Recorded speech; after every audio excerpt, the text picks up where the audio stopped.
Assalamualaikum warahmatullahi wabarakatuh. Selamat malam, berjumpa lagi dengan Ki Kampak di acara stand up komedi tunggal. Harum mewangi sepanjang hari, pusing, pusing, pusing, pusing, pusing, pusing, pusing, pusing. Ki Kampak rek mere judul Ari hirup malarat ngeunah teu. Ki kok bisa begitu sih judulnya? Tong aneh.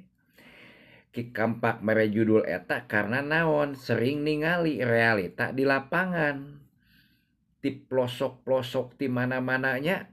Apal Ki Kampak mah eta ngeunah teu Ki ari hirup malarat teh.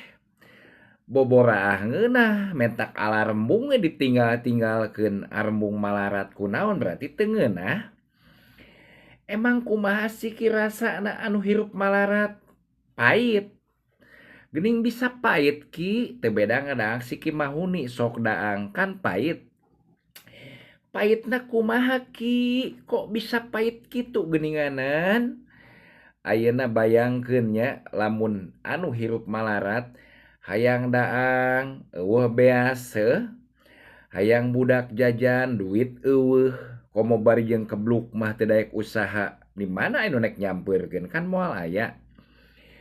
Terus hayang ngopi, teu bisa ngopi, ujung-ujungna naon puyeng sirah. Nu beuki udud hayang udud, udud maraha. Kan pusing nya.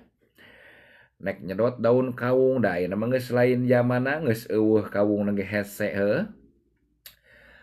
Pokona pusing, pusing, pusing, pusing, pusing, pusing.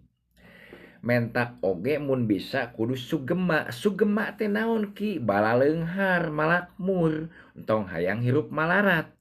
Karena naon mentak ditaringgalkeun ge meureun mentak kitu ge arembung.